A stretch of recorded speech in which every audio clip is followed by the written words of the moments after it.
Okay, so today is day 3 of the 30-day Realign and Thrive challenge. And today I want to share one of the most important things when it comes to the physical burnout symptoms. Now I want to share a story with you that's coming to mind that I personally experienced about a few years back. It was New Year's Eve, and typically on New Year's Eve, I tend to like to do things like go to a party with my friends, spend some good time with the family, celebrating, hopping into the New Year's, but not this year. This year I find myself sitting on the couch, feeling miserable. And I remember vividly looking at the ball drop in New York and contemplating whether I should take my butt to the ER, because I was experiencing the worst headache of my life. It was debilitating.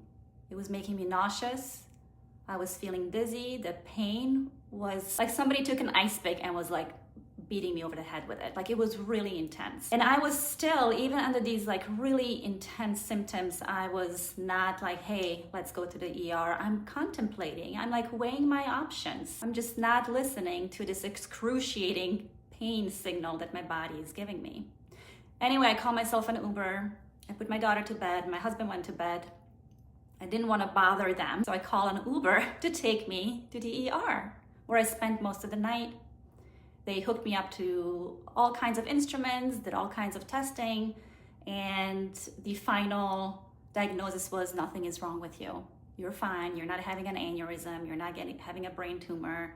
Everything looks fine. You're good. Just go home and rest. Now, how many of you can relate to that? You go to the doctor and there is no medically underlying condition. And as a matter of fact, I have my notes here. About 30 to 50% of physical symptoms don't have any medically underlying conditions. And 70 to 80%, according to the APA, of primary care visits have no underlying medical conditions. They're all due to stress. So this brings me to the point for today. Why do we wait until we crash and burn to take our physical health seriously? We wouldn't do that to a car, yet we wait until the last minute where we're actually forced to rest.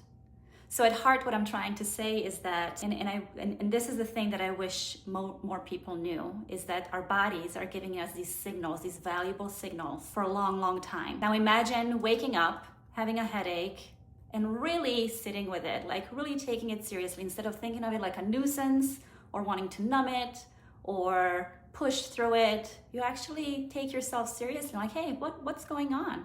And more often than not, you're gonna find out that it may be because of a conversation that's been on your mind. It could be because you're experiencing stress due to a client project. It could be that you have a fear of how are you going to be perceived after a certain presentation. My point is that these physicals, like our bodies know before our mind does.